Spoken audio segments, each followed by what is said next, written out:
여러분 안녕하십니까. 민주당 이재명 대표의 구속영장이 청구되면서 여야 신경전이 거세지고 있습니다.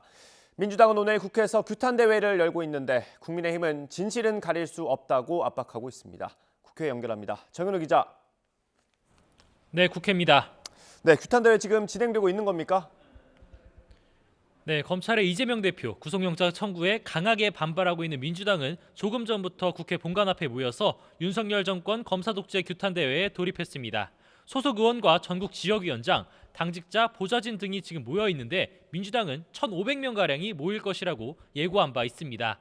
구호 재창과 의원들의 규탄 발언 이후 이재명 대표도 직접 윤석열 정부와 검찰을 겨냥한 비판 발언을 이어갈 예정입니다. 규탄대회에 앞서서 민주당은 전국 지역위원장이 모인 연석회의도 진행하면서 여론전에 집중했는데요. 이 자리에서 이 대표는 민생을 챙기라고 주어진 권한으로 정적을 쳐내고 권력을 유지하려 한다며 검찰 영장의 부당함을 강하게 호소했습니다. 들어보겠습니다. 야당 파괴를 하겠다고 대한민국 헌정사에 없는 폭거를 저지르고 있습니다. 우리가 싸워야 하는 것은 이재명을 보호하기 위해서가 아니라 민주주의를 고추 세우기 위한 것입니다. 국민의힘에선 규탄대회로 진실을 숨기거나 바꿀 수 없다며 이재명 대표가 법조인답게 당당하게 사법적 판단을 받아야 한다는 비판이 이어졌습니다. 주호영 원내대표는 지난 대선 때 면책특권 포기를 공약으로 내걸었던 이 대표가 불체포 특권을 이번에 내려놓아야 한다고 촉구했습니다. 마찬가지로 들어보겠습니다. 법적 절차에 따라서 엄정하게 국회의원 윤리 강령에 따라서 판단할 일이지 무슨 당론으로 정치 탄압이네 아니네 정치적인 문제로 끌고 갈 일은 아닌 것 같습니다. 이 대표 체포동의안 상정과 표결을 위해선 2번의 국회 본회의가 필요한데 여야 합의로 확정된 날짜는 오는 24일 하루뿐입니다. 국민의힘 주호영 원내대표는 오늘 기자들과 만나서 오는 27일 추가 본회의를 여는 방안이 바람직하다면서 23일 본회의를 제안한 민주당과 협의하고 있다고 밝혔습니다. 표결을 앞둔 민주당 내부에선 이탈표 우려도 여전한데요. 이 대표는 최근 비명계 의원들과 1대1 회동을 이어왔는데 오늘 오후엔 당내 초선 의원 모임 1박 2일 워크숍을 찾아가서 접촉면을 더욱 넓힐 계획입니다. 또 조만간 구속영장 청구의 부당성을 알리는 내용의 친전도 써서 소속 의원 전원에게 보내겠다는 방침입니다. 네, 국민의힘 전당대회 상황도 좀 보겠습니다. 김기현 후보를 둘러싼 부동산 투기 의혹을 두고 두 후보가 지금 공방을 벌이고 있다고요. 네, 어제 호남 합동 연설회에서 김기현, 안철수 두 후보는 민주당식 못된 DNA, KTX 역세권 투기 의혹 등 서로 날선 공방을 주고받았습니다. 오늘도 그중에서 민주당 KTX 역세권 투기 의혹을 둘러싼 여파가 이어지고 있는 건데요. 김 후보 측은 최근 안 의원의 비판이 흑색선전, 인신 공격이라면서 전당대회 선관위에 엄중 조치를 요청하는 공문을 보냈다고 밝혔습니다. 안 후보 측은 스스로 해명을 못하니까 선관위를 방탄으로 이용하고 있다며 의혹을 성실하게 해명하는 자세가 아니라 윽박질러서 말을 막으려는 권력자 행태라고 비판했습니다. 공방과는 별개로 오늘 당권 주자들은 각자 지역 당심 공략에 집중하고 있습니다. 김 후보는 오늘 오후 경기 화성에 이어서 충북 충주와 제천으로 옮겨가며 수도권과 중원, 당심에 호소합니다. 안 후보는 코로나19 확산 당시 의료봉사를 다녀온 대구 동산병원을 찾았는데 이후 경북 칠곡 다부동 전투 전적 기념관도 방문합니다. 천하람, 황교안 두 후보는 별다른 공개 일정 없이 언론 인터뷰를 진행할 계획입니다. 지금까지 국회에서 전해드렸습니다. 이재명 대표의 구속영장은 모두 170쪽에 달하는 것으로 파악됐습니다. 검찰은 여기에 내로남불이나 시정농단 같은 표현을 담았습니다. 대장동 수익을 은닉한 혐의를 받는 화천대유 대주주 김만배 씨는 오늘 다시 구속 갈림길에 섰습니다. 취재기자 연결해서 자세히 들어보겠습니다. 홍민기 기자. 네, 서울중앙지방법원입니다. 네, 먼저 오늘 김만배 씨의 구속영장 실질심사가 열렸죠? 네, 그렇습니다. 서울중앙지방법원은 조금 전 오전 11시부터 화천대유 대주주 김만배 씨에 대해 구속 전 피의자 신문을 진행하고 있습니다. 신문을 위해 법원에 출석한 김 씨는 범죄 수익 은닉 혐의와 관련한 취재진 질문에 아무런 답도 하지 않고 그대로 입장했는데요. 당시 상황 먼저 보시겠습니다.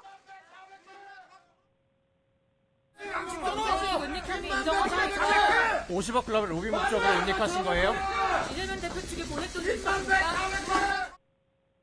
네, 앞서 검찰은 김 씨의 자금 흐름 등에 대해 추가 수사를 이어간 뒤 지난 14일 범죄수익은닉규제법 위반 등 혐의로 사전 구속영장을 청구했습니다. 재작년 10월부터 지난해 11월까지 대장동 사업 관련 범죄 수익 340억 원 상당을 수표로 뽑아 사명 오피스텔 등에 숨긴 혐의가 적용됐는데요. 또 재작년 9월 지인에게 대장동 사건 증거가 저장된 자신의 휴대전화를 태워버리게 하고 지난해 12월 법원의 추징 보전 명령이 있자 집행에 대비해 또 다른 지인에게 142억 원 상당의 수표를 숨기도록 한 혐의도 받습니다. 검찰은 오늘 신문에서 지난해 12월 김 씨의 극단적 선택 시도 등을 거론하며 영장 발부 필요성을 강조할 걸로 보이는데 김 씨의 신병을 확보해야 이른바 50억 클럽 등 각종 로비 의혹의 진상을 밝힐 수 있다는 계산도 깔려 있습니다. 법원이 구속영장을 발부하면 김 씨는 지난해 11월 구속기간 만료로 풀려난 지 석 달 만에 다시 구치소에 수감되는 건데요. 김 씨의 구속 여부는 이르면 오늘 밤 늦게 나올 것으로 보입니다. 네, 이재명 대표 영장에는 어떤 내용이 담겼습니까? 네, 검찰은 어제 청구한 구속영장에서 이 대표가 내로남불, 아시타비의 전형을 보여줬다고 적었는데요.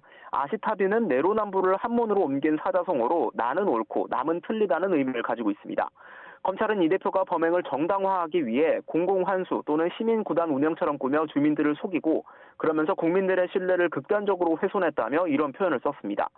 박근혜 전 대통령이 구속된 국정농단 사건에 빗대서 이번 사건을 지방 권력을 사유화한 이 대표의 시정농단이라고 지적하기도 했습니다. 또 인허가권을 매개로 민간업자들에게 이익을 몰아줬다는 부분에 대해선 시민에게 위임받은 인허가권을 흥정의 대상으로 전락시켰다고 쓰기도 했습니다. 또 이 대표가 수사 과정에서도 일방적인 허위 변명만을 반복하고 있고 사건 관계인을 압박하려는 시도를 계속하는 등 본인 스스로 또는 측근을 통해 증거를 인멸할 우려가 현저하다며 영장 청구 배경을 밝히기도 했습니다. 반면 공범의 지위에 있는 남욱 변호사와 유동규 전 본부장의 진술은 형사처벌을 감수하고 한 말이어서 그 신빙성이 매우 높다고 강조했습니다. 검찰은 170여 쪽에 달하는 구속영장에서 4,895억 원에 달하는 대장동 관련 배임 혐의와 성남FC 관련 133억 뇌물수수 등 이 대표의 5가지 범죄 혐의를 설명하는데 가장 많은 부분을 할애한 것으로 파악됐습니다. 양형 기준에 따라 이 대표의 혐의가 징역 11년 이상의 형이 선고돼야 할 중범죄라며 범행의 중대성도 강조했습니다. 현직 의원인 이 대표의 구속영장 심사를 위해선 국회의 체포 동의가 필요한데요. 어제 이 대표의 영장 청구서를 접수한 서울중앙지법은 오늘 체포 동의 요구서를 검찰에 발송할 것으로 보입니다. 지금까지 서울중앙지법에서 YTN 홍민기입니다. 검찰은 대장동 개발 사업에서 성남시가 5천억 원에 가까운 손해를 봤다고 추산했습니다. 당시 시장이던 이재명 대표가 치적을 쌓기 위해 민간 업자들과 유착해 막대한 이익을 몰아줬다는 게 검찰의 판단입니다. 나혜인 기자가 보도합니다. 검찰이 파악한 대장동 개발 이익은 택지 분양 이익과 아파트 분양 수익을 합쳐 9,600억 원에 달합니다. 성남도시개발공사는 이 가운데 택지 분양 이익 1,830억 원만 가져왔습니다. 애초 민관 수익 배분 구조를 짤 때 공사 쪽 이익은 고정해뒀기 때문입니다. 이재명 대표는 불확실한 경기 변동을 우려해 확정 이익을 선점해둔 거라고 주장했지만 검찰은 민간업자들의 희망사항을 들어준 거라고 결론냈습니다. 민관 유착 없이 정상적으로 사업이 진행됐다면 공사는 전체 개발 이익의 70%인 6,700억 원을 챙길 수 있었다는 겁니다. 그러면서 확정 이익을 뺀 4,800억 원을 손해액, 즉 배임액수로 산정했습니다. 1차 수사 때 유동규 전 본부장에게 적용됐던 최소 651억 원보다 7배 넘게 많습니다. 검찰은 대장동 사업 공모지침서를 쓸 때부터 주무부서에선 공사의 적정이익을 70%로 검토했다고 밝혔습니다. 이 대표가 이를 무시한 이유는 자신의 정치적 자산을 쌓는 과정에서 민간업자들의 도움을 받았기 때문이라고 봤습니다. 유착관계는 1공단 공원화 공약 이행이나 시장 재선 과정에서 더 두터워졌고 결국 대장동 개발은 민간업자 멋대로 주무르는 사업이 됐다는 겁니다.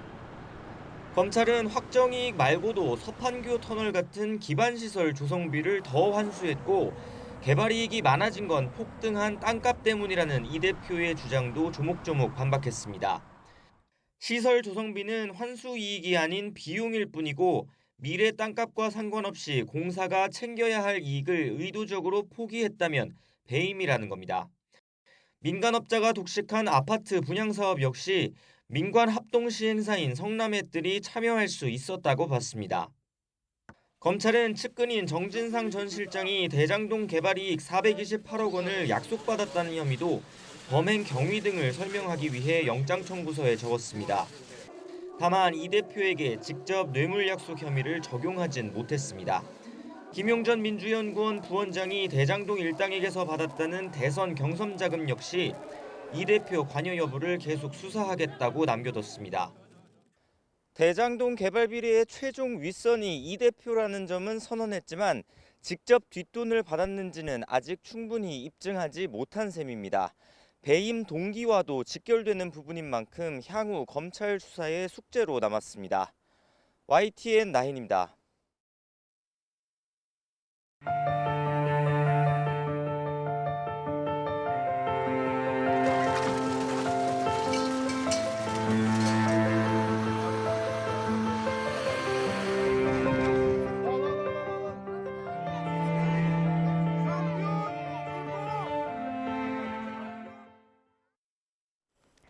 튀르키예 강진 사망자가 4만 2천 명을 넘었습니다. 17살 튀르키예 소녀가 매몰된 지 248시간, 강진 11일 만에 구조됐습니다. 구조 소식은 점점 뜸해지고 있지만 많은 이재민들이 집을 떠나지 못하고 가족을 애타게 기다리고 있습니다. 김태현 기자의 보도입니다. 강진 피해가 컸던 남부 카흐라만 마라슈. 아파트 잔해 속에서 17살 소녀 알레이나가 구조됐습니다. 강진 발생 11일째, 248시간 만에 생還입니다. 보온용 금박 담요를 덮은 알레이나는 손에 링거를 꽂고 목에 보호대를 한 채 병원으로 후송됐습니다.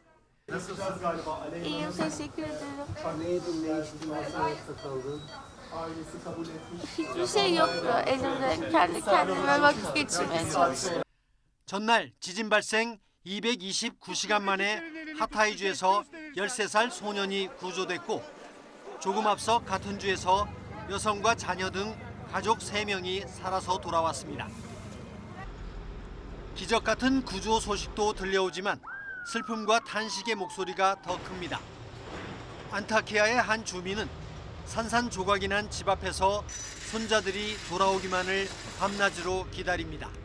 Allah bilir Rabbim can verirse canını bekliyor. Hani bilmiyoruz ne durumda. Ölü diyorlar ama bilmiyoruz yani. 이 도시의 빈곤층인 시리아 난민 공동체의 피해는 더욱 심각했습니다. 3명의 자녀와 형의 가족 모두를 잃은 이 난민은 시신만이라도 수습되기를 애타게 기다립니다. كان ممكن لو اجت فرق الانقاذ بكير ممكن حد كان يطلع من العائله ما حسنت انا اول شيء انا طلعوني من تحت الانقاض انا وزوجتي وامي 더 이상 살 수 없게 된 무너진 집을 떠나지 못하는 이재민들의 사연이 안타까움을 더하고 있습니다. YTN 김태현입니다.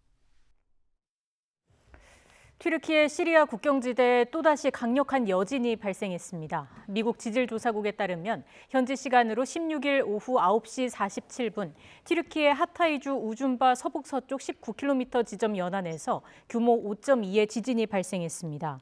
러시아 스푸트니크 통신은 튀르키예 재난관리국을 인용해 이번 지진의 규모가 5.1로 분석됐다고 보도했습니다.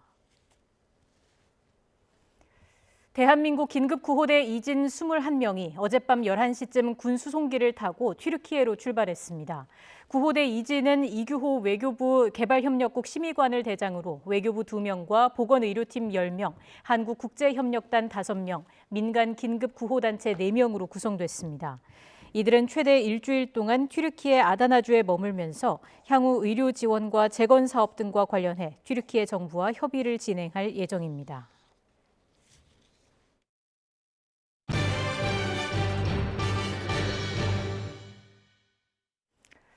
오늘 원달러 환율이 1,300원대 코앞까지 올랐습니다. 미국이 긴축을 지속할 것이라는 우려가 커지면서 주식시장은 출렁였습니다. 취재기자 연결해서 자세히 알아보겠습니다. 김지선 기자. 네, 경제부입니다. 네, 먼저 환율부터 알아보겠습니다. 상승세가 이어지고 있다고요? 네, 환율이 1,290원대에 진입한 이후 상승폭을 키우고 있습니다. 서울 외환시장에서 현재 원달러 환율은 1298.3원입니다. 1,300원대를 눈앞에 두고 있는데 올해 들어 가장 높은 수준입니다.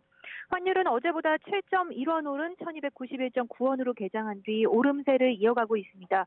밤사이 미국 생산자 물가지수가 예상보다 높게 발표된 데 따른 거로 풀이됩니다. 전년 같은 기간 대비 6% 올라 지난해 6월 이후 가장 큰 폭으로 상승했는데 긴축 장기화 우려가 커지면서 안전자산인 달러의 인기도 올라간 겁니다. 주식시장은 어떻습니까? 네, 미국발 물가 불안 소식에 시장은 출렁였습니다. 오늘 코스피는 어제보다 1.12% 내린 2,447.66으로 출발했습니다.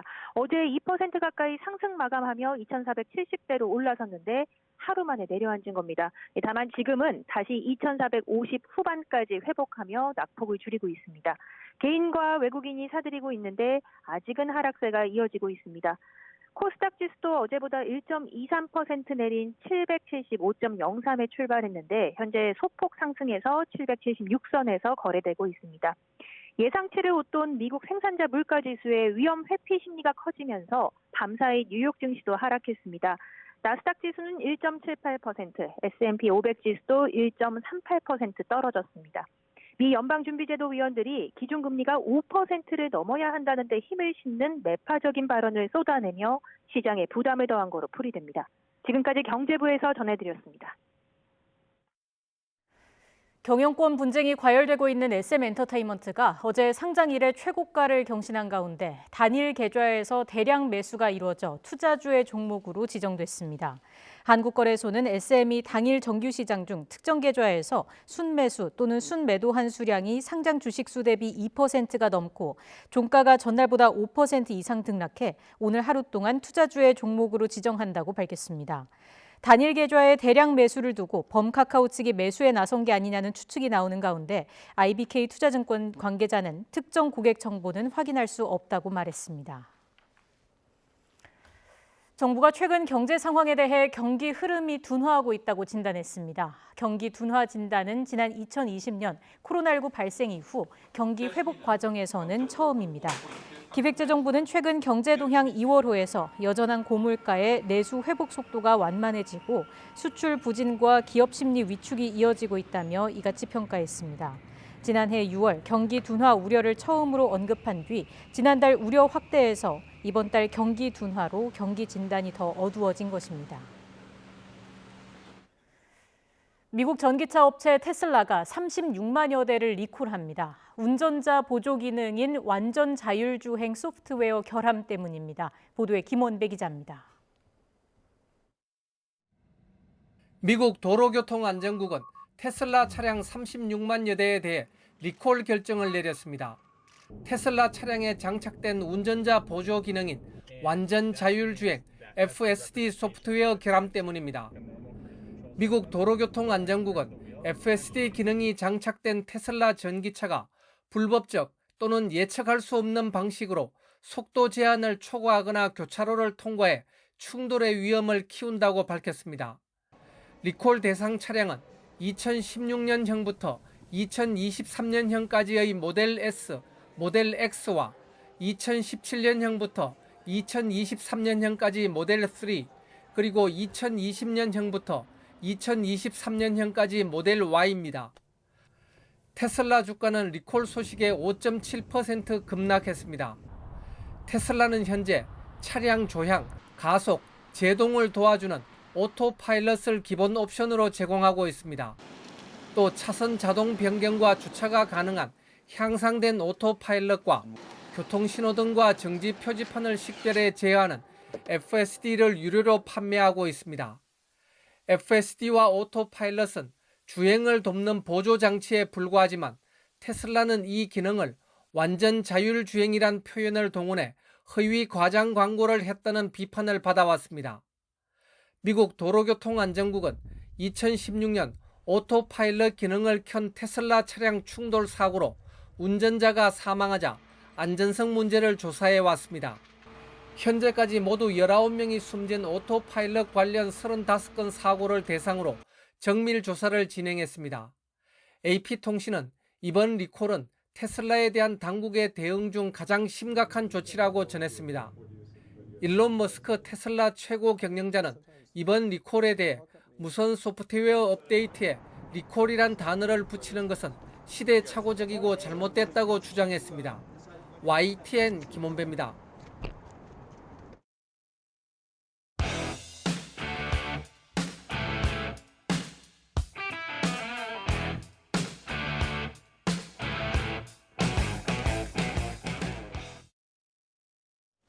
오늘의 정치권 이슈 짚어보겠습니다. 최창열 용인대 교수, 김근식 경남대 교수 두 분과 함께합니다. 어서 오십시오. 안녕하십니까. 네, 어제 검찰이 이재명 대표에 대해서 구속영장을 청구했고요. 어제 긴급 최고위를 열었고 오늘은 국회에서 규탄 대회를 지금 진행을 하고 있습니다. 뭐 기조가 크게 달라지진 않은 것 같습니다, 교수님. 어떻게 보셨어요?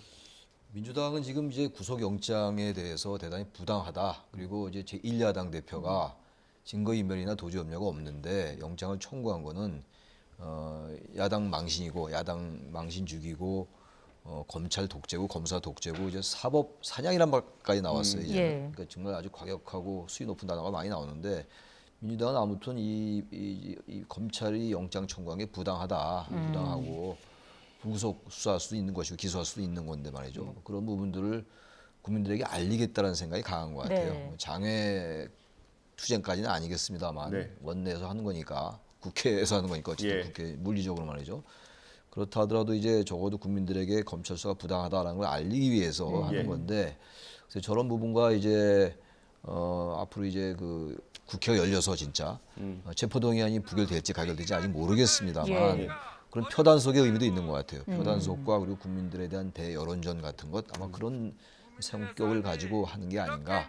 또 의원총회에서 어떻게 할지 모르겠어요. 지금 이제 당론 투표는 안 하겠다고 하니까 저 부분을 체포동의안 부결을 당론으로 하겠다는 건 좀 맞지 않은 것 같고 아마 그래서 민주당도 당론 투표보다는 자유투표로 가겠다고 하는 것 같긴 합니다만 이건 일단은 국회에서 최종 어떻게 처리될지 좀 봐야 될 것 같아요. 이탈표 가능성도 없지 않으니까 말이죠. 28표가 나와야지 이제 또 가결되는 거거든요. 그게 가장 관건일 것 같습니다. 일단 민주당은 야당 탄압이다 이렇게 주장을 하고 있는 건데 검찰은 범죄 중대성에 좀 집중을 하는 모습이에요. 구속영장 청구 사유를 보면 형사소송법상에 이제 크게 세 가지잖아요. 범죄 중대성, 범죄가 얼마나 중대한 혐의를 받고 있는지, 그리고 이제 그러한 중대한 범죄 혐의자가 도주의 우려나 증거인멸의 우려가 있으면 이제 인신을 구속하게 돼 있습니다. 어제 긴급 최고위원회에서 이재명 대표가 이제 내가 어딜 도망가겠습니까? 인멸할 증거가 있습니까? 뭐 이렇게 이야기했습니다만 뭐 오케이 거기까지는 이야기한다 하더라도 그것보다 더 전제되는 게 범죄의 중대성이거든요. 지금 어쨌든 검찰이 구속영장에 적시한 바로는 4천억이 넘는 배임 업무상 배임죄고요. 100억이 넘는 제3자 뇌물죄입니다. 이건 만약에 이 검찰의 공소가 그대로 유지가 돼서 법원에서 유죄 판결이 나면 평생 못 나올 수 있는 중대범죄예요. 중대범죄를 일단 혐의를 받고 있는 피의자라는 거죠. 그러니까 그 정도의 중대범죄를 가진 그 피의자에 대해서는 대부분 구속을 할 수밖에 없는 1차적 조건이 있고 도주의 우려는 없다고 다들 동의하겠습니다만 증거인멸의 우려에 관해서는 일단 검찰에 소환하는 모양새는 취했지만 한마디도 이야기하지 않고 다 부인하고 있지 않습니까? 그리고 밖에 나오면 정적제거 야당 탄압이라고 이야기를 하고 있고 최근에 정성호 의원이 가서 정진상 김을 만나서 뭐 회의하고 뭐 압박하지는 않았겠습니다만 지금까지 잘 버티고 있으니 앞으로도 계속 잘 버텨주세요. 라는 식의 뉘앙스는 충분히 추론이 가능한 거 아니겠습니까? 여러분이 입 다물고 좀 부인해주면 이재명이 대통령이 될 수 있다라고 이야기하는 것이기 때문에 그런 정황을 보면 수사에 협조적이지 않은 건 분명한 사실이지 않습니까? 그러면 중대한 범죄 혐의자가 수사에 협조하지 않고 공범들이 입을 딱 다물고 있다. 그러면 인신을 구속해서 그들 간에 서로 입맞추기 하는 걸 막을 필요가 있다는 게 검찰의 매뉴얼대로 하는 거라고 생각하고요. 이걸 뭐 더 이상 야당 탄압이라고 저렇게 민주당 일당을 제1야당을 다 등에 업고 한다는 것이 국민들에게 어떻게 비칠지는 결국 국민들이 판단할 문제라고 생각합니다. 저희가 지금 화면으로 보여드리는 게 지금 국회 상황이라고 합니다. 이게 규탄 대회를 열고 있는 모습인데 진짜 국회 앞에 얼마나 모였는지 볼 수 있으면 좋을 것 같은데 풀샷은 저희가 보여드리기 어려운 것 같고 이재명 대표가 발언하는 모습을 저희가 보여드리고 있습니다. 오늘 아침에 최고위가 있었고 이후에 지역위원장들이 참여하는 연석회의가 있었고요. 그 다음에 지금 규탄 대회를 열고 있는 겁니다. 이렇게 된 이상 이재명 대표와 민주당은 때려야 뗄 수 없는 그런 상황이 된 거 아니겠습니까? 근데 이제 그 변곡점이 있을 것 같긴 해요. 계속 이대로만 갈 수는 없는 거 아니겠습니까? 변곡점이 이제 기소 시점인 것 같습니다. 이재명 대표의 그 사법 리스크에 대해서 상당히 부담을 갖고 있는 당내 의원들이 있단 말이에요.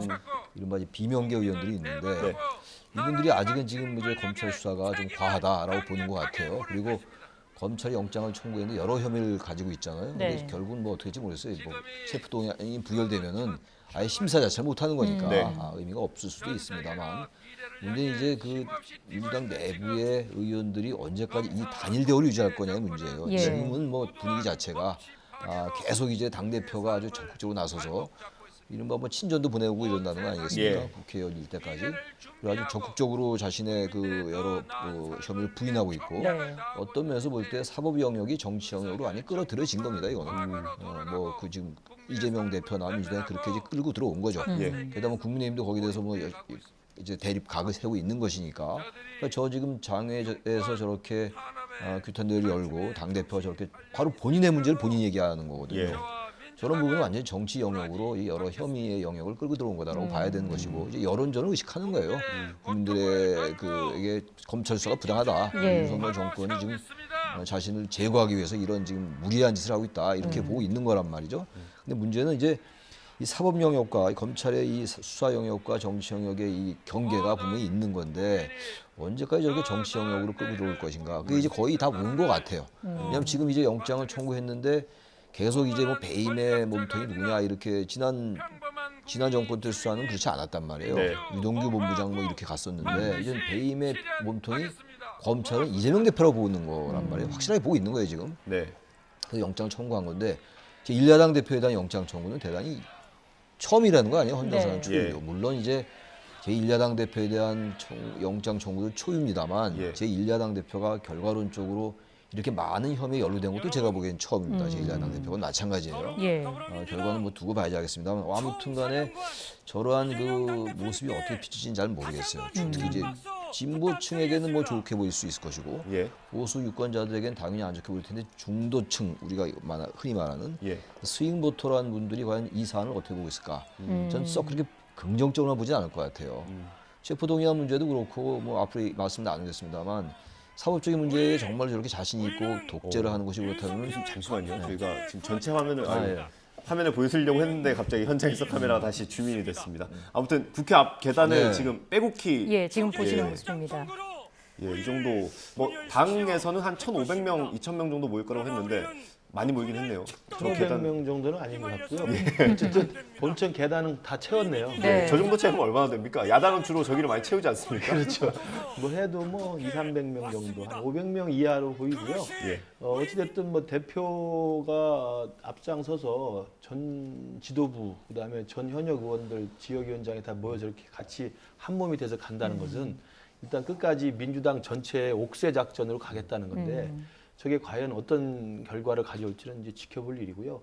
저는 무엇보다도 지금 이재명 대표가 저렇게 야당 탄압 정적쟁으로 민주당을 통째로 끌고 가서 자기와 함께 죽겠다고 가겠다는 이유는 저는 국민들이 납득하기 어려운 지점이 딱 두 가지가 있습니다. 하나는 우리 대한민국 사법제도는 선진적이기 때문에 인신 구속을 쉽게 하지 않습니다. 그러니까 그건 맞죠. 이재명 대표가 도주할 우려도 없고 뭐 아무것도 없으면 인신을 구속하는 건 쉽지 않습니다. 그런데 인신 구속을 해야 되는 이유를 이제 검찰은 분명히 충분하다고 사유가 충분하다고 판단해서 청구를 한 겁니다. 그러니까 저게 검찰의 구속영장 청구는 구속영장 발부가 아니에요.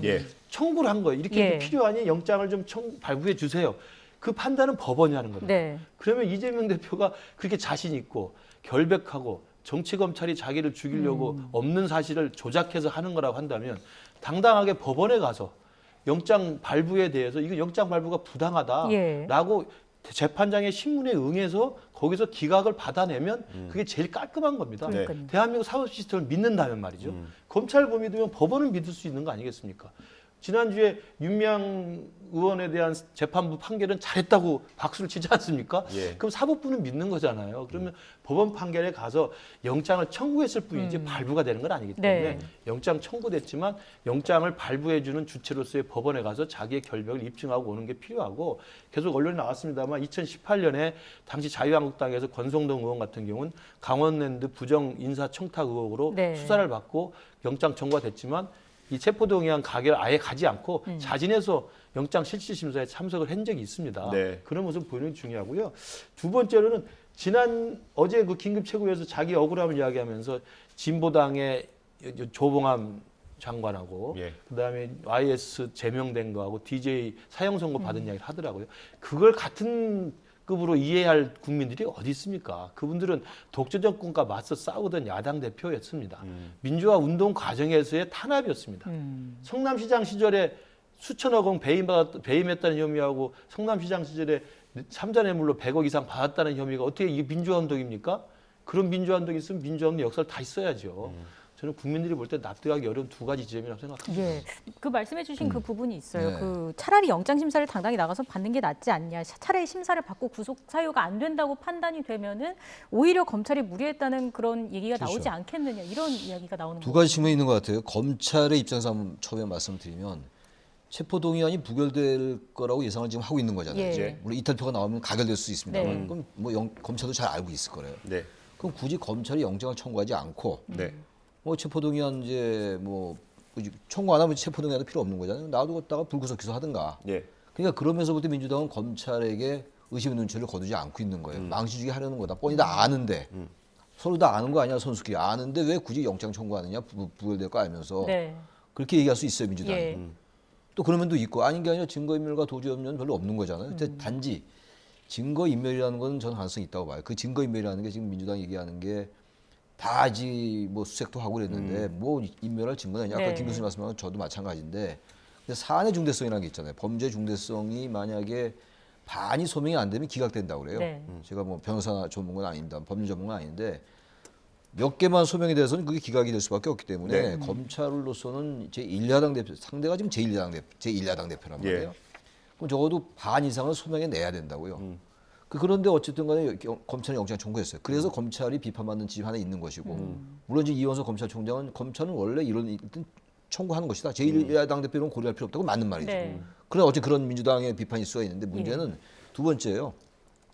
이재명 대표로서는 정말 돈 한 푼 받은 게 없고 부정한 게 없다라고 주장하고 있는 거 아닙니까? 그렇게 믿는 분도 있을 것이고 그럴 수도 있는 거야. 알 수 네. 없어요. 그런데 그렇다면은 검찰의 영장 청구가 과하다 하더라도 정치 책임을 걸어야죠. 이럴 때 어떡합니까? 저렇게 부정하게 지금 검찰 윤석열 정권이 자신을 제거하려 하는 거 아니겠어요? 그건 YS와 대비라고 막 이런 거 아니에요? DJ가 과거에 김대중 전 대통령이 광주에서 그 뭐 내라는 뭐 사건 했던 뭔가 막 지금 등치시키는 거 아닙니까? 그 정도라면 그렇게 검찰이 부당하다면 그걸 입증해 내기 위해서 결연히 맞서 불체포난 이거 안 하겠다. 동의안. 그리고 난 걸어 들어가겠다 검찰로. 예. 그럴 때 명분이 있다. 검찰이 꼭 잘했다만 얘기하는 게 제가 아니에요. 예. 네. 그 두 가지 약간의 대립되는 그 지점을 제가 말씀드리는 거예요. 그렇다면 민주당을 살리고. 예. 왜냐하면 이 전제는 이겁니다. 워낙 당당하니까 돈도 받은 것도 없고 그리고 아무런 부정한 게 없다. 그리고 공익 환수 오히려 한 것이다. 예. 아무 문제 없는데 왜 이러냐고 얘기한다면 그걸 검찰 가서 얘기해서 필요 없다 난 당당히 걸어 들어가겠다. 그게 리더십 아닙니까? 기각을 받아내. 그럼 끝이에요 이거는. 네. 뭐 영장 청구도 할 수 있지만 검찰이 감히 할 수 있겠어요? 그렇게 되면? 예. 못할 거라고요. 근데 그걸 안 하고 저렇게 계속 뭐 장애 투쟁하면서 의원들하고 친전 보내고 부체포 동의안 저기 그 부결시켜 주세요라고 얘기하는 거다 진비하게 느껴진다 이런 얘기예요. 그게 과연 바람직한 제1야당 대표의 태도냐라는 말씀 드리는 겁니다. 그 체포동의안 얘기 저희가 잠시 뒤에 해보도록 하고요. 어제 검찰이 구속영장을 청구한 뒤에 대검에서 이례적으로 입장을 냈고요. 이원석 검찰총장이 퇴근길에 기자들과 만나서 인터뷰를 간단히 했습니다. 준비된 녹취가 있습니다. 이거 듣고 대담 다시 이어가겠습니다. 네, 준비가 되면 이원석 검찰총장 녹취 들어보겠습니다. 대장동 개발 사업과 미래 신도시 개발 사업은 지방 정권과 부동산 개발 사업자 간의 불법적인 정경유착 비리입니다. 검찰은 검찰의 일을 하는 것이고 국회는 국회 일을 하는 것입니다. 앞으로 국회에서 어떤 절차가 진행될지를 예측하고 검찰의 일을 그만둘 수는 없습니다. 검찰은 담담하게 검찰의 일을 할 뿐입니다. 충분한 물적 증거와 인적 증거, 서면과 서류를 이미 확보한 상황이다. 그렇지 않으면 저희가 말씀하신 대로 야당 대표에 대해서 구속영장을 청구할 수 없는 것입니다. 검찰은 검찰의 일을 하고 국회는 국회의 일을 하면 된다. 뭐 틀린 말 아닙니다. 근데 그렇죠. 영장에 구속영장에 지금 전해지기로는 뭐 내로남불, 아시타비 뭐 이런 단어들이 있다고 합니다. 이게 뭐 검찰의 언어, 정치권의 언어 다 뭐 나눠져 있는 건 아니지만 사실 정치권의 언어를 갖다 쓴 것 같기도 하고요. 그러니까 이제 검찰 입장에서는 검찰의 일을 하는 과정에서 누가 보니까 제1야당 대표라는 그 타이틀을 빼고 보면 10년, 10여 년 전에 성남시장으로 재직 시 엄청난 중대 범죄를 저지른 혐의자란 말이에요. 그래서 그 사람에 대해서 여러 가지 공범들 진술과 증거 자료와 수사를 통해서 그 혐의를 입증하려고 하는데 야당 대표라고 하면서 계속 그 수사 협조하지 않고 정적제결하고 이야기하니까 그런 정치적 반발 논리에 대해서 검찰의 입장에서 이게 내로남불 아시탑이다 이야기하는 것이고요. 예. 국정농단으로 과거에 박근혜 전 대통령이 현직 대통령임에도 불구하고 탄핵됐고 전직 대통령 입장에서 구속영장이 돼가지고 감옥에 가지 않았습니까? 네. 그런데 일개 성남시장이 이제 야당 대표가 됐다고 그래서 이제 왜 나를 잡아가느냐라고 이야기하니 그런 정치적 반발 논리에 대응해서 검찰의 논리에서는 시정농단이다. 국정농단에 비슷한 성남 시민이 위임했던 그 인허가권의 개발권과 인허가권의 권한을 특정한 그 대장도 일당에게 유착해서 특혜를 준 그리고 거래를 주고받은 시정농단이라고 본 겁니다. 예. 검찰 시각을 그렇게 표현했다고 보고요. 네. 또 이원석 총장이 굉장히 신중한 사람이고 예. 차분한 성격입니다. 여간에서는 드러나지 않는 사람인데 네. 어제 구속영장을 청구하면서 입장문을 냈다는 거 예. 그리고 예. 어제 퇴근길에 저 이야기를 한 것은 제가 볼 때 저기 또 뭐 일종의 검찰이 정치적으로 활동하는 게 아니냐라고 의심하는 사람이 있습니다만 야당에서는 그렇게 얘기합니다. 전혀 그렇지 않죠. 왜냐하면 적어도 제1야당 대표, 현직 야당 대표에 대해서 헌정사상 처음 있는 구속영장 청구를 하면 검찰의 총책임자로서 그에 대해서 국민에게 설명을 하는 게 당연한 의무입니다. 그렇지 않겠습니까? 네. 예전에 YS 대통령 때 전두환과 노태우 전 대통령을 군사 쿠데타 반란 혐의로 구속할 때도 대통령이 먼저 이야기를 합니다. 이러이러해서 정말 이 헌정 유린을 했던 쿠데타 주범이기 때문에 이렇게 전직 대통령이지만 수사해서 구속할 수밖에 없다라고 이야기를 하는 거예요. 그것은 일반 검찰도 지역에 있는 조폭 수사를 크게 한다든지 재벌과 관련된 비리 수사를 한다든지 사회적으로 정치적으로 관심이 큰 사건을 수사하면 친절하게 설명을 합니다. 우리 검찰은 이렇게 수사를 시작해서 몇 명을 체포해서 몇 명을 구속하고 몇 명을 기소했습니다라고 설명을 하는 거예요. 네. 그 설명의 관점에서 제가 볼 때 제일 높은 급의 총책임자가 검찰 야당에 반발할 것이 뻔하긴 하지만 우리 검찰의 입장에서는 이러이러한 관점에서 검찰이 일을 한 것이고 검찰 입장에서는 당연히 구속영장을 청구할 수밖에 없는 불가피한 일이니 충분히 양해 바란다는 저는 설명을 하고 있는 것이기 때문에 그걸 왜곡할 필요는 없다고 생각합니다. 설명함과 동시에 자신감도 좀 보인 그렇죠. 것 같아요. 충분한 증거를 확보했다 이 내용이 있었잖아요. 그러니까 지금 이제 민주당과 이재명 대표의 일관된 주장은 지금 과거에 그 유동규 그리고 남욱 이런 사람들의 진술이 번복됐다. 네. 번복된 진술이나 전원에 의해서 지금 이렇게 무리하게 수사를 하고 있다라는 게 기본 논점이에요. 네. 근데 지금 직접 증거가 없다. 이번에도 지금 민주당 내 분위기는 그렇다는 거 아니에요? 이번 영장 청구한 거 보니까 특별히 새로운 사실도 없고 여전히 뭐 직접적인 물적 증거나 이런 게 없으니 네. 과하게 수사하는 거다. 그러니까 체포동의안은 부결로 갈 거다. 이렇게 얘기들 하는 거란 말이에요. 일반적으로. 그렇다면 그런데 그 부분에 대해서 이원석 검찰총장이 직접 얘기를 한 거예요. 대단히 이례적으로. 그렇게 얘기했잖아요. 지금 보세요.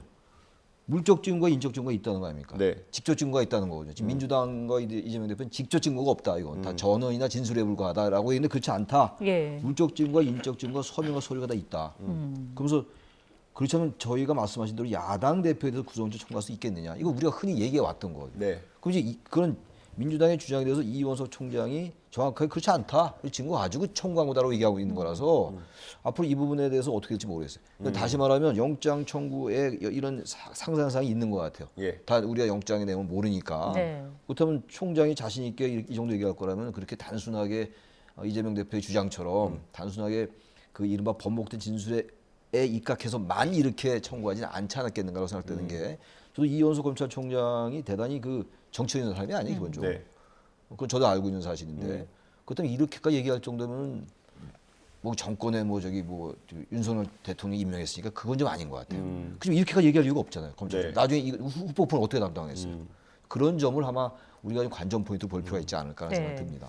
뭐 야당에서 공격하는 지점 가운데 하나긴 한데 뭐 저희가 이 자리에서도 많이 다뤘던 내용입니다. 돈의 흐름은 사실 이번에 밝혀진 게 없지 않습니까? 그 부분은 어떻게 보세요? 그러니까 그 428억 원, 그러니까 천화동인 1호인 그 김만배 소유로 돼 있는 것을 절반은 걔네들 그분들 것이다 네. 이렇게 이야기 돼 있어서 그것이 유동규, 정진상, 김웅의 공동 소유고 그 뒤에 그 사실상의 소유는 이재명 당시 성남시장의 정치 자금으로서 저수지로 사용한다는 게 이제 그 유동규하고 이제 남욱의 이제 주장인데 그게 전원 증거라고 그래서 아직 지금 그 부분에 대해서 정확한 입증 자료가 없다는 게 민주당의 주장인데요. 그래서 이번에 구속영장 청구할 때는 그러한 범죄 사실을 배경을 쓰고는 있습니다만 이 이재명 대표에 대한 구속영장 사유에는 집어넣지 않았습니다. 맞죠. 그러니까 아직은 입증할 만한 충분한 증거를 확보하지 못한 건 사실이지만 계속 수사를 하겠다는 의지로 분명히 갖고 있는 것이고요. 그리고 428억에 대해서 약속했다고 하는 지금 당사자 김만배 그리고 당사자 정진상 이 사람들이 지금 입을 다물고 있기 때문에 거기서 직접적인 진술이 나오지 않고 있는 것인데 그 진술을 부인하고 있을 때 검찰이 그렇다면 주변 증거라든지 정황 증거라든지 그런 것들 입증할 만한 어떤 새로운 증거, 물적 증거들을 계속 찾을 거라고 보고요. 그렇기 때문에 제가 볼 때는 여기서 정성호 의원이 가서 이야기했던 게 입 잘 다물고 있으니 계속 잘 다물고 있으면 대통령 된다라는 이야기를 충분히 오해를 살 만하게 돼 있는 거죠. 그러니까 이재명 대표로 그 428억이라는 돈 흐름이 가는 것을 입증하려면 정진상 김웅에 갔던 8억여 원의 실제로 정치 자금 그 검은 돈이 어떻게 전달되는지를 확인해 줘야 되는데 거기서 지금 입을 다물고 묵비권 행사하고 있기 때문에 이 상황에서 충분한 범죄적인 배경은 있지만 그것들을 아직은 검찰의 구속영장 청구 사안을 넣지 못하고 있다. 이렇게 봐야 될 것 같고요. 그렇기 때문에 검찰이 이미 수사를 계속 마무리한 상태이기 때문에 그 부분에 대한 추가 수사를 남겨놓더라도 일단 성남시가 가져야 돼. 성남 시민에게 돌아가야 될 4천억 원 이상의 업무상 배임죄는 명백하기 때문에 일단 이걸로 영장 청구를 한 것으로 보면 될 것 같습니다. 예, 이렇게 되면서 어쨌든 이제 공은 국회로 넘어오게 됐고요. 체포동의안이 어떻게 될지 봐야 하는 상황인데 앞서서 잠깐 얘기를 했습니다마는 민주당 입장에서는 몇 가지 좀 고민되는 지점이 있을 것 같거든요. 체포동의안이 이제 부결될 거라고 다 예상을 하고 있는데 정의당도 이제 불체포 또 특권에서 이제 반대하고 있는 입장이고 이번에 뭐 이재명 대표가 이 특권을 내려놔라라는 거란 말이에요. 그럼 이제 시대전환도 한 표가 있고 정의당이 6표 있고 국민의힘이 115표가 있단 말이죠. 그럼 이탈표가 28표가 나오면 뭐 이분들이 전부 이제 체포동의안 가결에 찬성을 할 테니까 제가 말씀드린 분들이 그럼 민주당이 169석 중에서 28표가 나오면 150석이 되니까 그건 가결되는 거예요.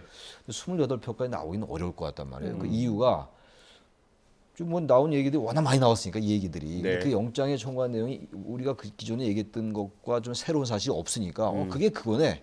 검찰이 좀 과하게 지금 수사하고 있구나라는 분위기가 좀 있긴 있는 것 같아요. 민주당 내에. 그렇게 된다면은 비명 의원들이 몇 명들은 뭐 다른 생각을 갖고 있다 하더라도 28표씩이나 이탈표가 나오기 좀 어려울 것 같아요. 제가 볼 때는 좀 그렇습니다.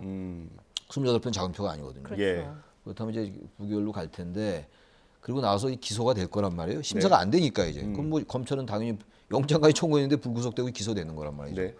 그럼 기소될 때도 과연 이 지금 민주당 내의 분위기가 유지될 수 있을 것이냐의 문제가 하나 있고 또 하나 문제가 지금 428억 그 이른바 부정처사후 수뢰라는 거.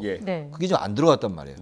왜냐하면 그 안 들어간 이유가 제가 보기에는 아까도 말씀드렸지만 범죄 혐의가 소명이 반 이상이 안 되면 기각될 확률이 높거든요. 그럼 그게 들어가면 이 확률상 떨어져요. 그래서 그걸 안 넣은 것 같아요. 영장 청구 그 내용에다. 왜냐면 반이 벌써 그게 들어가서 만약에 그게 별 특별하게 입증할 만한 자신 없는데 그게 턱 들어가면 비율로 떨어질 거 아니에요. 그럼 기각될 확률이 높다고요. 아마 그래서 뺀 것 같아요. 제가 볼 때. 아주 완전하게 아까 이원석 총장이 말한 것처럼 물적 증거, 인적 증거가 거긴 별로 없는 것 같다고요. 아직 입증할 만한. 뭐 수사도 해 나가겠죠. 아마 그래서 이제 남기고 있는데 그렇더라도 기소할 거라고요. 그렇게 된다면은 여기 나오는 여러 가지 다툼의 여지가 많이 있어요. 제가 봐도 지금 영장 청구한 내용 중에서 다 뭐 혐의가 인정될 것 같지는 않단 말이에요. 다시 말하면 범죄 혐의가 다 소명될 것 같지는 않은데 그렇다고 기소가 된 상태에서도 여전히 무조건 지금 야당을 탄압하는 거다, 사법살인이다, 사법사냥이다 이렇게 갈 수 있겠느냐. 선거는 차근차근 다가오고 아까 이제 말씀이 끊겼습니다만 중도층 유권자 이걸 어떻게 볼 것이냐를 수도권 의원 중심으로 해가지고 민주당의 지역구 때마다 다르니까 지역구에 따라서 수도권의 지역구를 가진 의원들이 불안하게 생각하지 않겠어요. 왜냐하면 지금 민주당의 수도권 의원이 굉장히 많아요. 반대 국민의힘은 수도권이 별로 없고 그런 민주당 내 의석 분포를 볼 때 저는 이 단일 대우가 지금은 물론 이제 체포동의안 부결로 가겠습니다만 저는 기소되는 시점에서 상당히 당내 여러 가지 자본이 많이 나올 수밖에 없다. 그렇게 생각합니다. 이 체포동의안 표결이 이제 당내 분위기가 어떤지를 좀 가늠할 수 있는 가늠자가 될 텐데 말씀하신 대로 수도권 의원들이 좀 생각이 많아질 거라는 그런 얘기를 한 사람이 있습니다. 우상호 의원 인터뷰가 준비되어 있는데요. 우상호 의원은 전망을 어떻게 하고 있는지 한번 들어보겠습니다. 일단 법원은 그 심사하기 전에 통과해야 국회의 되니까, 동의를 국회를. 먼저 받아야 예. 되거든요. 그래서 그거 여쭤보려고 그러는 국회 동의안이 넘어오면 이건 뭐 100% 부결이 저는 당론으로 정할 필요 없다고 생각합니다. 왜? 이미 부결이 확정됐어요. 제가 보는 당내 민심은 근데 그 당론을 정하는 절차를 굳이 뭐 할 필요가 뭐 있습니까? 그리고 어차피 이탈할 사람은 당론으로 정해도 이탈해요. 그러니까 정하는 절차를 밟을 필요가 없어요. 그럼 이탈표가 하나도 안 나올 거다 이렇게 보세요? 아니면 만약에 나온다고 저는 하면? 안 나온다고 봐요. 이 인터뷰 중간에 그 내용이 있습니다. 수도권에 있는 의원들, 그러니까 표차가 얼마 나지 않는 의원들은 고민을 많이 할 거다. 그럼에도 불구하고 100% 부결이 될 거다라고 장담을 하고 있습니다. 저는 그 전에 그 구속영장이 지금 뭐 150페이지, 170페이지라고 지금 언론에 나오고 있고, 그 언론의 기사화가 좀 됩니다만 전 내용이 공개되지는 않고 있지 않습니까? 그러면 체포영장이 청구가 돼서 국회로 갈 때는 국회의원들은 그걸 다 볼 겁니다. 그러면 구속영장이 청구된 구체적인 사안에 대해서 170페이지를 다 읽어볼 국회의원이 있을지 모르겠습니다만 중대한 사안이니까 아마 읽어볼 겁니다. 그럼 거기에는 그냥 나왔던 언론의 기사뿐만 아니라 좀 더 자세하고 아까 이원석 검찰총장이 자신했던 인적 물적 증거와 자료, 서신 이런 것들이 있을 수 있다고 봅니다. 그래서 그걸 보는 민주당 의원들이 이제 평가가 하나 있을 거고요. 두 번째는 한동훈 장관이 이제 법무부 장관으로서 국회 그 체포영장 청구를 했기 때문에 그 체포영장을 통과시켜 주십시오라고 하는 취지 설명을 본회의장에서 해요. 그때 지난번 노웅래 의원처럼 뭐 부설권을 놨다든지 녹취 파일을 설명할 수가 있습니다. 그럼 국민들이 다 보는 생중계가 되는 장면입니다. 그 장면에서 한동훈 장관이 이재명 대표가 지금 정적 제거 야당 탄압이라고 하는데 구속영장 청구 내용이나 아니면 진짜 검찰의 수사 결과에서 흔들릴 수 없는 명백한 누가 봐도 아 정말 이재명 대표가 거짓말하고 있구나라고 하는 것을 충분히 인식할 만한 획기적인 증거나 내용들을 한두 번 이야기를 한다. 그걸 국민들이 본다. 민심이 확 바뀐다. 지금 같은 경우 여론조사 같은 경우는 약간 그 체포영장이 통과돼야 된다라는 이야기가 조금 높게 나오거든요. 근데 이제 뭐 체포영장이 통과돼서 안 된다는 입장도 좀 있어요. 그러나 이게 민심이 되면서 확 바뀌면서 이거 체포해야 된다라는 식의 민심이 형성된다면 어떻게 하겠습니까? 수도권에 아슬아슬한 표차로 당선된 수십 명의 민주당 국회의원들은요. 당대표 지키기가 목적이 아니죠. 당대표 지키는 목적이 뭡니까? 공천 때문에 지금 지키려는 모양새를 보이는 건데 공천 받으면 뭐합니까? 내년에 떨어지는데 이 사람들 심각한 고민을 할 수밖에 없어요. 당대표 공천이 문제가 아니라 총선의 당선이 더 큰 목적이죠. 그런데 이 상황에서 이재명 대표를 보호했다가 우리 다 죽는다. 라는 판단이 서는 순간 급격하게 바뀝니다. 그리고 무기명 투표 아닙니까? 투표소 가서 고민하게 돼 있어요. 저는 그런 면에서 보면 어차피 법원에 가서 구속영장 청구될 뿐이지 발부가 된 게 아니기 때문에 법원에 가서 그럼 당당하면 당신 살아오시오 라고 할 수 있는 민주당 의원들의 합리적인 계산도 충분히 가능성이 있다. 두고 봐야 한다고 생각합니다. 가결까지 갈 수 있을 정도의 이탈표가 나올 수도 있다고 보시나요? 제가 아까 말씀드린 그 공소장의 정확한 내용, 한동훈 장관의 그 국민들이 쳐다보는 상황에서 발표 내용, 그다음에 민심의 움직임 이 세 가지 조건이 맞아떨어지면 아직 한 1, 2주 정도 시간이 있기 때문에 아까 우상호 의원 같은 경우는 왜 당연히 안 된다고 그러냐면 우상호는 내년에 불출마 선언했기 때문에 국정에 관심이 없어요. 당선에 관심이 없어요. 저렇게 이야기하는 거죠. 근데 이렇게 가결이 되면 이건 뭐 전 비공식적으로 들은 얘기입니다만 가결이 되면 그거는 민주당이 분당 해체되는 수순으로 가는 길이다 뭐 이런 얘기도 있던데. 이재명 대표의 리더십은 완전히 이제 그 손상을 입은 거죠. 가결이 되면은 물론 이제 사법적인 판단에 따라서 의원들이 뭐 이제 가결을 했다 하더라도 물론 이제 부결에 던진 표가 많긴 하겠습니다만 이탈표가 많이 나왔다는 얘기 아니에요? 가결된다니 그런 상황에서 이재명 대표가 당 대표 할 수 없어요. 왜냐하면 이렇게 지금 이 뭐 속되면 난리가 났는데 진짜 이런 정치가 어디 있습니까? 세상에 사법 문제 가지고 도대체 제1야당 대표가 매일 그거 해명하느라고 주장하고 상대 정권에 대해서는 무조건 뭐 저기 정적 제고라고 얘기하고 이런 상황. 적어도 비정상적인 정치거든요. 정치. 근데 그 상황에서 체포동의안이 가결됐다. 그럼 뭐 여전히 또 얘기를 하겠죠. 얘기를 한다 하더라도 저는 한계가 있지 않을까. 그래서 체포동의안 부결 가결이 뭐 변곡점인 건 당연한 것이고 부결이 된다 하더라도 기소 시점에 저는 굉장히 많이 흔들릴 것 같아요. 민주당 내가. 아까 말씀드린 그런 이유 때문에. 뭐 가결이 안 되더라도 상당수 이탈표가 나온다면 이 대표의 리더십 그 자체가 리더십이 많이 흔들린다고 봐야 되겠죠. 알겠습니다.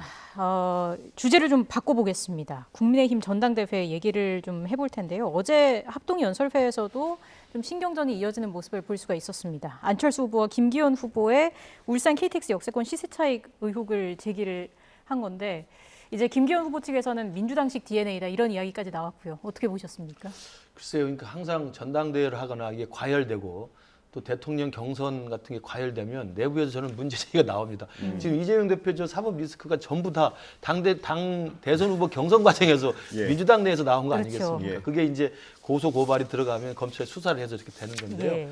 김기현 후보에 대한 울산 KTX 역세권 그 투기 의혹에 대해서는 지금 뭐 검찰의 수사가 경찰이 수사한 적은 없는 것으로 제가 알고 있습니다. 그러나 이제 몇 번 문제 제기가 됐다가 이제 정리가 된 것으로 알고 있는데 이게 당대표 선거가 과열되다 보니까 지금 쫓아가는 안철수 후보 입장에서는 그걸 가지고 굉장히 집중 공격을 하고 있고 김기현 후보는 이게 바로 내부 총질이고 당대표 선거를 망가뜨리는 민주당식의 DNA다라고 서로 공박을 주고받고 있는데요. 저는 저 부분에 대해서는 뭐 사실관계를 지금 확인할 길이 없기 때문에 뭐라고 말씀드리기 어렵습니다만 저 싸움이 저렇게 상대방 후보에 대해서 어떤 의혹을 일단 아무 근거 없이 제기를 하고 그 의혹에 대해서 서로 날선 공방을 주고받으면 전당대회 본래 취지에는 좀 맞지 않다고 생각합니다. 그리고 또 김기현 후보 입장에서 제가 볼 때 조금 이상한 게 저걸 처음 제기한 분은 황교안 후보예요. 황교안 후보에 대해서는 전혀 무슨 비난하거나 논박하지 않으면서 그걸 받아서 이야기하는 안철수 후보에 대해서 이렇게 이야기를 하고 있기 때문에 역시 참 전당대회는 재밌다. 이렇게 말씀드릴 수밖에 없을 것 같습니다. 마무리가 좀 재밌다고. 저 KTX 관련된 의혹이 몇 년 전에도 언급이 되긴 했었더라고요. 정치권에서. 민주당에서 실제로 의혹을 제기했었고 마무리가 어떻게 되는지는 제가 확인을 못했습니다. 아마 정치권이 뭐 워낙 하루하루 바뀌는 데니까요. 뭐 재미있는 얘기로 하나 말씀드리면 우상호 의원이 저것도 수사해야 된다고 이렇게 언급하긴 했습니다. 아까 라디오 인터뷰에서. 그럼 누가 이제 고소나 고발을 하면 됩니다. 뭐 그런 얘기가 있었다는 거 전해드리고요. 지금 안철수 후보가 이거를 공개 석상에서 연설회에서 저 얘기를 했단 말입니다. 그러면 안철수 후보가 조금 조급하다라고 볼 수도 있을까요? 뭐 그렇게 느껴집니다, 사실은. 안철수 후보가 그 나경원 전 의원이 불출마 선언한 이후에 상당히 상세를 탔죠. 나 전 의원의 표를 많이 흡수했었는데 그 이후에 어쨌든 대통령실이 사실상 뭐 김기현 후보를 미는 거니까 뭐 당무에 개입했다고 좀 봐요. 사실은 뭐 이제 표현의 차이겠습니다만 그런 상황 속에서 당신이 지금 김기현 후보 쪽으로 움직이고 있는 거거든요. 근데 안철수 후보한테 제가 말씀 하나 드리고 싶은 게 확실하게 입장을 좀 정해야 돼요. 이럴 때는 각을 딱 세우든가 아니 솔직하든가 왜 이렇게 당무 개입하냐고 얘기해서 왜냐하면 지금 윤 대통령이나 대통령실이 뭐 과하게 지금 이 전당대회에 개입한다는 여론이 많이 있어요. 사실 그런 건 있는 것이고 저도 그렇게 말씀드리지 않습니까? 그거 지적하고 그게 안 되면 확실하게 뭐 친윤으로 가든가 그것도 아니잖아요. 여전히 그 정체성은 비윤인데 비윤답지 않게 행동한다고요. 그 솔직하든가 아니면 진정성이 있든가. 근데 이 유권자라는 게 당심을 말씀드리는 건데 그 유권자들이 보기에는 이것도 저것도 좀 아닌 것 같아요. 그러니까 안철수 후보가 많은 장점을 가지고 있어요. 뭐 중도 개혁성도 있고 그러니까 이제 국민의힘이 좀 우로 이제 클릭하면 좀 그걸 바로잡을 수 있는 그런 장점이 있는 거란 말이에요. 총선 때. 그럼에도 불구하고 저렇게 지금 고전을 하는 거는 제가 보기에는 안 후보가 자기 입장을 분명히 얘기해야 돼요. 진정성이 있든 솔직하게 좀 매력이 있어야 돼. 매력이 있어야 돼요. 그게. 솔직한 것도 그냥 약간 좀 사실과 부합하지 않아도 그게 좀 매력을 볼 때가 있는 것이고 진정성이라는 게 그런 거예요. 진정성이라는 게. 그런 게 별로 안 보여요. 친윤과 비윤 사이에서 자꾸만 애매하게 줄타기를 하다 보니까 표가 올 길이 없죠. 그런 점을 저도 하나 지적을 하고 싶습니다. 후보 각자의 좀 매력을 갖춰야 된다 말씀해 주셨고 이런 상황에서도 황교안 후보의 이름이 또 조금씩 거론이 되고 있는 그런 상황입니다. 김기현 후보와의 그 단일화 이야기도 흘러 나오는 것 같고요.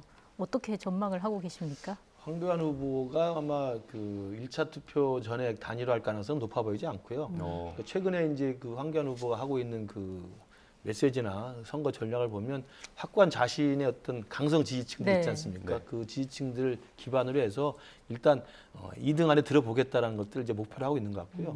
그다음에 이제 또 하나 다들 황교안 후보가 올라왔을 때 이제 조금 불안했던 게 또 부정선거 이야기를 할까 봐 그랬던 건데 이번에 1차 TV 토론 뭐 아직은 또 지켜봐야 되겠습니다만 부정선거 이야기는 일절하지 않고 있습니다. 그래서 과거에 어떤 조금 좀 그 특이한 부정선거 주장에서는 틀에서 벗어난 것 같고요. 그래서 오히려 오랫동안 자유한국당 때부터 탄핵의 국면에서도 그걸 지켜왔던 정통 강경 보수의 어떤 튼튼한 그 지지를 기반으로 해서 보수의 정당의 적자가 본인이라는 걸 계속 강조하는 방향으로 가고 있기 때문에 1차 투표 전에 뭐 스스로 드랍해서 그 김기현 후보를 밀어줄 가능성은 제가 높아 보이지 않다. 다만 그렇기 때문에 황교안 후보가 나름대로 역할을 하면서 지지율을 갖고 있기 때문에 1차 투표에서 김기현 후보가 과반을 얻기는 상당히 어렵죠. 같은 보수층이 중복되는 측면이 있기 때문에 그래서 아마 황교안 후보가 이번에는 이 1차 투표 결과를 좌우하는 중요한 아마 변수가 될 것으로 보입니다. 저희가 후보 한 명만 얘기를 안 해가지고요. 천하람 후보에 대해서 조언해 주시겠습니까? 천하람 후보가 뭐 이제 상승을 타고 있는 거죠. 뭐 일각에서는 어제 이준석 대표가 오늘 방송에 나와서 얘기하는 거 보니까 2위를 할 수 있다. 뭐 그런 얘기를 또 하더라고요. 지원하고 있으니까요. 지원하고 있으니까 이준석 전 대표가 그 얘기를 한 걸 제가 봤는데 천하람 후보도 지금 처음에 이제 뒤늦게 뛰어들었습니다만 상당한 이제 반향을 이제 보이고 있는데 최근에 보면 좀 발언이 그때 처음에 기대를 갖는 것보다 좀 떨어지는 것 같아요. 그러니까 천하람 후보도 정치인들은 이래야 돼요. 전 뭐 정치는 아닙니다만 평론가들은 뭐 이것저것 다 얘기할 수 있는데 정치인은 자기 소신을 분명히 얘기해야 돼요. 평론도 마찬가지입니다만. 근데 천하람 후보가 조금 벌써 이제 이게 자기가 어느 정도 상승을 타고 있으니까 조금 약간 정치공학적인 얘기를 많이 하는 것 같더라고요. 그래서 천하람 후보는 좀 이게 차별성을 보여서 정치공학적인 얘기를 전혀 안 할 수는 없습니다만 저런 데 가서 안 할 수 없잖아요, 연설에서. 근데 그거 좀 가능하면 좀 배제하고 자신의 얘기, 한국 정치가 나아갈 길, 개혁적인 얘기 이런 얘기를 하면서 자기의 정체성을 유지해 나간다면 더 설령 대표가 안 되더라도 다음을 상당히 이미지를 남길 수 있는데 마지막에 자꾸 이제 이유도 할 수 있다 뭐 이런 생각 때문에 공학적인 얘기를 한다면 저는 천하람 후보의 매력은 떨어질 것이다. 그런 말씀드립니다. 지금 떨어져 있다는 건 아니고. 남은 시간 동안 또 각 후보들이 어떤 모습을 보여줄지 봐야겠습니다. 지금까지 최창열 용인대 교수 그리고 김근식 경남대 교수와 함께했습니다. 오늘 말씀 잘 들었습니다. 감사합니다.